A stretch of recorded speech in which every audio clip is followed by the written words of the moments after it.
Welcome back to the First Team. I'm Joe DeLeone, and with me is my good friend, NFL draft analyst Ryan Roberts. And today we are going to be doing our next NFL draft game plan episode as the NFL draft is slowly creeping up on us. Going to try to see how many teams we can get through. And today we're going to be doing the New York Giants, a team that I hold very dear to my heart that has put me through a lot of suffering. And we're going to talk about a lot of the things that are going to go into their plan for the 2024 NFL Draft. And I want to start us off first, actually. I want to just quickly share what the picks are that they have. They've picked number 6 in the first round, number 47 from the Seahawks with the Leonard Williams trade, I believe, in the second round, the 70th overall pick in the third round, pick 107 in the fourth, pick 166 in the fifth, and then pick 183 in the sixth. So not a lot of picks for a team that is trying to get themselves in a position to win next year. I have to open the convo here. Ryan, do you think that the Giants should consider picking a quarterback or trading up to pick a quarterback based on their current situation? I mean, yeah, they should always consider it. I don't know if it's necessarily the most wise thing. Well, I don't know if wise is the right word. I don't know how tangible it is just because of the money that you still have invested in Daniel Jones. I mean, unfortunately, that number is just wild over the next year or two, right? Like you're going to be potentially investing a lot of money in the quarterback position, which in theory isn't a bad thing, right? It just sucks when you consider that you put 40 plus mil a year into right. Daniel Jones. Like that's kind of the unfortunate aspect. But Joe, if there was somebody, because I would hope, and I'm sure that they have, I'm sure the New York Giants have done their due diligence on this quarterback class. And if there's someone that let's say it's Drake Maye, just for argument's sake, let's say Drake Maye somehow makes it to 4 or to 5, and you're just like, man, we know that we're in a tough spot with the quarterback position, but Drake Maye might be worth it to maybe move up and to try to make sure that we get that player. Because honestly, Joe, like a lot of people probably push back on this, but I don't think the Giants have a bad roster overall. I mean, I was looking at the depth chart this morning. Yeah. It's like, I mean, they're an offensive lineman or two away from potentially being a good group there. They need a wide receiver that we'll talk about ad nauseum, but you have a very talented defense, right? Like you might literally be a quarterback, one skill position player, and a good offensive lineman away from potentially being near the top of the NFC East. Like I think they can make that ascension over the next couple of years. So if there's a quarterback out there that is within shouting distance and a guy that you can legitimately go after, I would consider it. I would. I'm not necessarily saying I would definitely do it, but I would definitely at least be having a deep conversation in a draft room. See, where I sit with this kind of goes in line with how you led that in. I think that because of where they're at with Daniel Jones and the contract that they're tied to, coupled with the fact that they're not like the Vikings where they're pick rich. They have a lot of picks and they're putting themselves in this position to go up and get somebody. So they're not going to really, it obviously hurts you a little bit to mortgage some future selections, but for them to make that move, they're still going to be able to go and address some of these other positions of need. I just think for the Giants, as you're talking about, I really do not think that Daniel Jones is the future. I really don't think that he is going to be the long-term solution. And I think eventually they will try to push him out and try to bring in a veteran, kind of like what we saw the Falcons do with Kirk Cousins. And the Giants should really consider approaching it that route. But if they want to win, trying to take one of these developmental quarterbacks, I just don't know if really puts them in that position. And frankly, if they take a quarterback, I think it gets the coaching staff fired because then they're just going to, they're not going to be able to address an important position of need with a talented player that is going to make an impact as a rookie to help them win now. So instead, they're just going to be sitting a kid who's not going to play, and then the team is going to stagnate and stay the same that it was. So my question would be, though, is that this coaching staff, Daboll and his crew, were not the ones that drafted Daniel Jones, though, right? Like, don't you get a little bit of patience in the sense of that wasn't our guy? And well, I mean, they've never been patient, though. The Maras have never been patient in the past decade of coaching swaps. That's the problem. The crazy part is that I was just looking up Daniel Jones' contract breakdown on SpotTrack. Do you know what the dead cap number would be if they decided to release him after 2024? Do you know what the dead cap? It's pretty bad, right?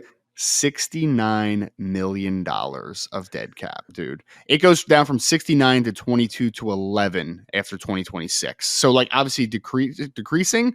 And they're going to have to make a move at some point because the cap hit in 2026, if he gets to that contract, that part of the contract, is $58 million for Daniel Jones. Like, it's just wild to think about. I screamed from the rooftops, this is the worst contract. This is a horrible contract. This is so terrible. Yes. This is easily the worst quarterback contract in the NFL right now for the quality of play that you're going to get from him, for the amount of money that you're spending. And you just talked about incurring a ridiculously high cap hit that's probably going to be in the top 3 of any active quarterback in the NFL. But everybody said, no, Daniel Jones looks so good this past year. He is injury prone. He is mistake prone.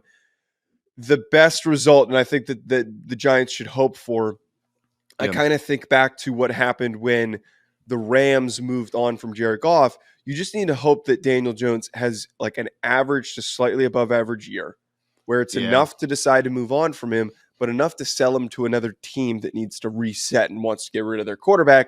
You swap quarterbacks and then you try to, figure out from there.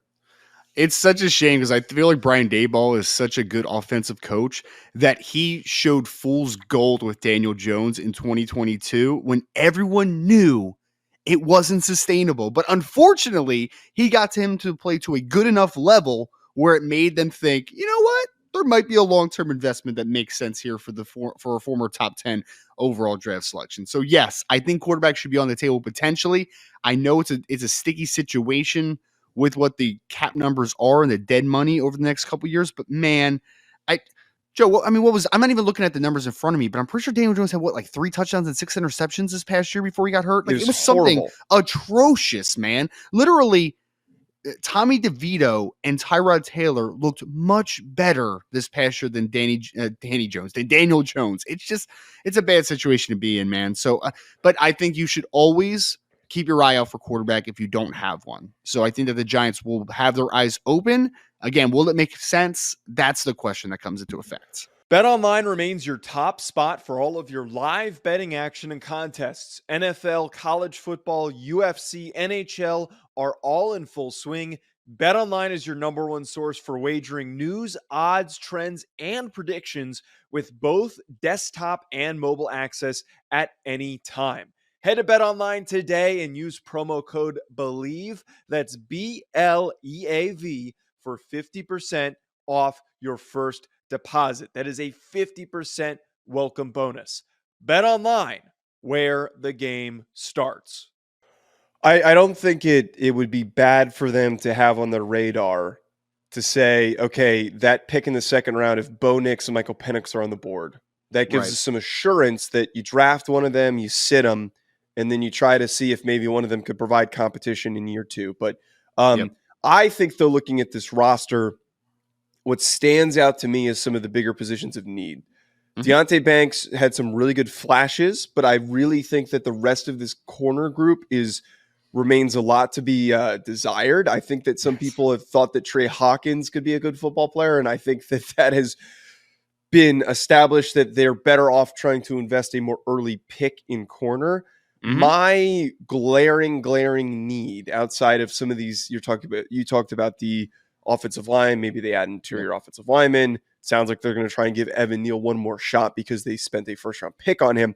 But I really think that one of their first 2 picks has to be a wide receiver. Despite it being a good receiver class, they need to get one of the premier names in the class because they have spent too many seasons drafting or going after middle-level talent to slightly above average talent that has not panned out. They need to really, really go all in this year. I mean, it's definitely wide receiver. Because I would even say like this, Joe, like even if they didn't want to, give Evan Neal another shot at right tackle, they did sign Jermaine Ellimore to a deal, from the Las Vegas Raiders, who's like serviceable, right? Like you can get by if Ellimore is just a solid player because you signed John Runyon Jr., you had Aaron Steiny coming in at the other guard, John Michael Schmitz in his potential second-year breakout, and then you have one of the best left tackles in football in Andrew Thomas, right? So offensive line-wise, I think it's going to be better than it was last year. The key is going to be able to stay healthy, right? If they're able to stay healthy, I think that it will be a solid unit. Again, not a stalwart unit, not a great unit, but a solid enough unit. But I look at this wide receiver room, and I think there's a lot of solid depth to this room, right? I think there's secondary pass catchers. I do believe that Darius Slayton could be a nice secondary or auxiliary option. I do believe that Jalen Hyatt has this speed component that he could be a guy that can take the top off as a second, third option type of guy in a passing game. Wan'Dale Robinson can do the short to intermediate stuff as a dynamic slot.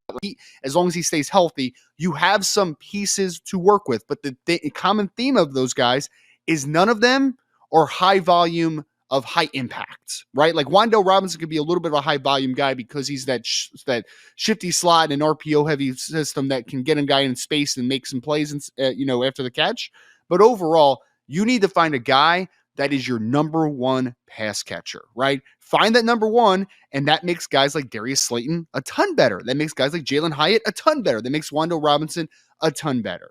So if you're able to get enough out of that group combined with a number one pass catcher in this offense, I think the passing weapons will actually be pretty good in 2024 if they hit on the first pick, potentially their first pick wide receiver at number 6. Yeah, and I think that you hit the nail on the head there where there's all these really good pieces that have shown really nice flashes. And I always love that there's been a lot of these player podcasts or just opportunities when players have spoken media availability that have just randomly brought up how, who people don't talk about enough? It's Wan'Dale Robinson, like the most random guy to get brought up because there is truth to him. He's very shifty, and I think that he has not been properly set up when fully healthy to really emerge. And I think the way that you get him to become the player he could be is to have a true number one receiver. The way that I look at this is that if Marvin Harrison Jr. or Malik Nabers are not on the board at that 6th overall spot, I do think that it's worth considering maybe trading back because, again, we mentioned how there's really not that many picks. See how many you can accumulate. Maybe one of the quarterbacks slides a little bit. Maybe the Denver Broncos pick up the phone and they're like, we need Bo Nix. We need to get up there. We need to get in this spot. Be open to opportunities to trade back because you are very pick poor in this draft. But I think that the priority should be Malik Nabers, Marvin Harrison Jr., the two guys that have been billed as the 1A, 1B of this class, not particularly how I see it, but both of them are good enough to take over and be elite receivers early on in their NFL careers. Yeah, I mean, obviously, it's very unlikely that Marvin Harrison Jr. gets there to 6, but I think that if Malik Nabers is there out of LSU, he's exactly what they need. I mean, he really is. The Giants have lacked a 3-level separator in their offense for some time now. Whether Malik is used in the short game, screen game, he's using the intermediate as a route runner, or he has the ability to work the top of the defense as well. I think that he's a guy that can make plays everywhere for an offense. So I think Malik Nabers at 6 is a very interesting proposition. Obviously, Joe, you're talking about if they trade back a couple spots, maybe to, I don't know, number 9 or 11, somewhere in that ballpark. Maybe they're the trade partner with Minnesota, who knows, at 11.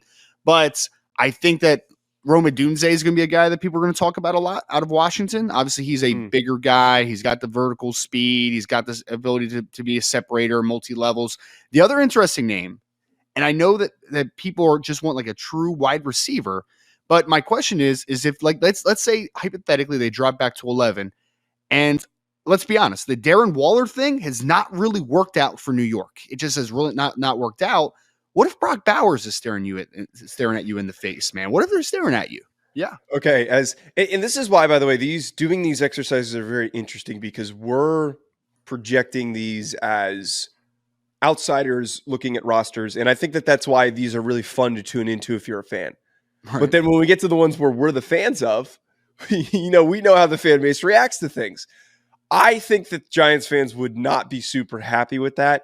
Because why though? Why they've been burned very recently, actually, and we can look more than just recently by early aggressive investment in tight end. So you mentioned Darren Waller, they trade for him, barely plays, and when he does play, he looks unimpactful. Evan Ingram, his best football came as a rookie and then is now with the Jaguars. I mean, we could go as far back. Jeremy Shockey was tremendous, and then he ends up with a completely different team. I just think that it's really funny. That's like the Ohio State quarterback thing, right? I'm not going to take CJ Stroud because everybody else before was bad, you know? No, I think it's very different than that because that is making an assumption just based on where a guy is coming from. All I'm saying is that the Giants fan base has just been frustrated by tight ends, so trying to sell them on drafting one might be a little bit of a hard push. Well, my question is, though, is you mentioned Evan Ingram, but you mentioned another guy in Jeremy Shockey. Jeremy Shockey was very good for New York before he But he started getting banged up. he was there for such a short period of time. I feel like he was there for concussions aren't his fault, Yeah. though. You know what I mean? Like I just think if there is a elite pass catcher there with your first pick, you have to consider it because also. True. Brock Bowers isn't a true tight end. I mean, let's be honest. Like he can play in the slot, he can play out wide. You can move. Well, him but all the same over goes the for place. Darren Waller, though. So now you've got two guys that aren't really traditional tight ends. Sure.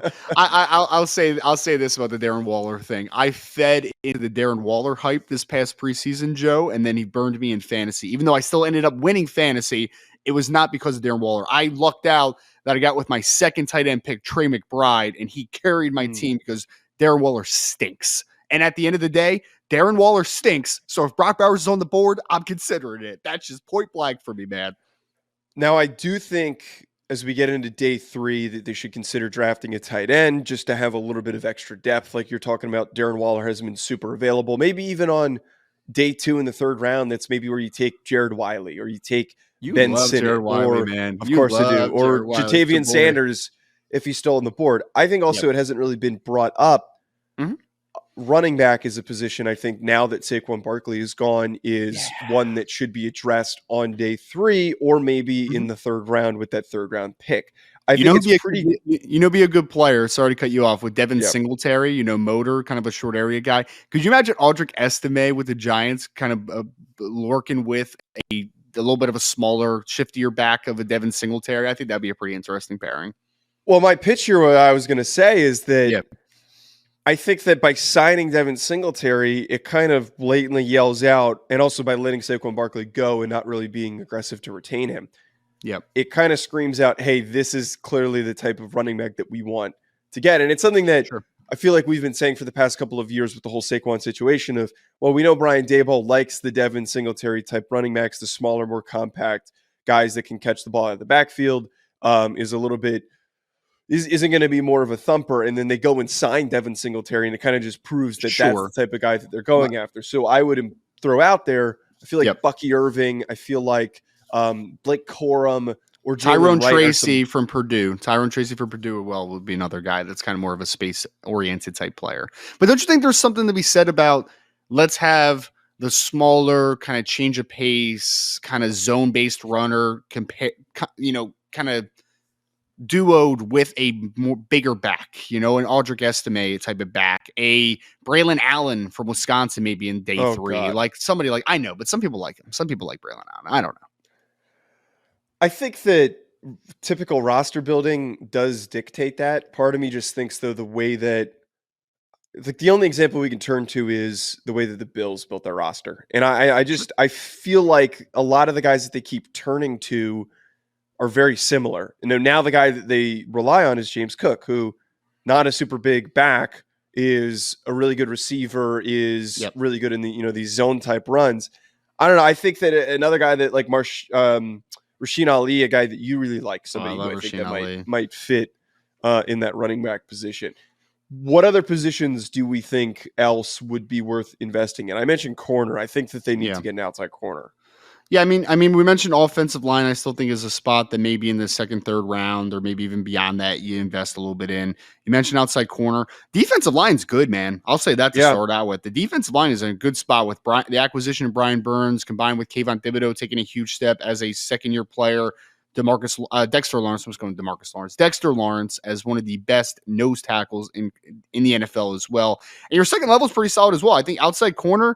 Safety, maybe. I mean, you signed Jalen Mills to a little bit of a low-end contract. I mean, he's just an average safety at this point. Jason Pinnock's okay, but he's nothing special as well. Like maybe there's a mid-round safety that you might value in this draft as well. Whether that is a Cole Bishop, who I know is a kid that you like out of Utah a lot. I mean, someone like that maybe in just the mid-rounds could be a guy that could fit into the back end a little bit. Yeah, I don't know if I love this safety class enough, but you bring up a good point that maybe they're one of those teams that wants to invest in a little bit of depth. I throw out the first guy that comes into mind, and we bring him up a ton, is like Javon Bullard. I think would be very useful for this defense because Cordell Flott should not be the starting slot corner, and you can use Javon Bullard as a slot defender, move him around, get creative, have some fun with how you want to use him. One of my favorite players from a couple years ago was Dane Belton coming out of Iowa, who's on the Giants roster now. I think that him and Javon Bullard would be a great pairing because they are kind of that modern safety nickel flex that you can kind of do a little some too high looks where if you rotate a lot, either one of those guys could go down and play in the slots when you need him to play in the slot as well. So that might actually, I really like Javon Bullard to the Giants if that's a guy that they look at, because I think he could be very interchangeable and versatile with a guy like Dane Belton on the back end as well.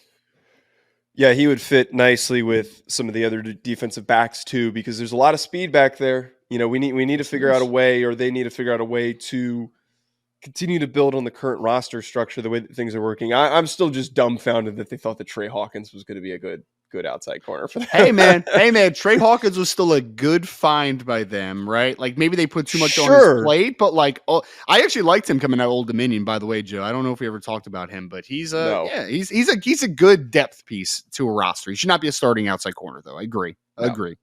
I always get, just before we wrap up, I always get kind of held up when you've got one corner who is 6'3", 195 pounds, and the one that's 6'2", 205, and one is much faster and shiftier than the other. It just feels so weird when you have such a difference in physical profile at opposite corner spot. It just doesn't feel right.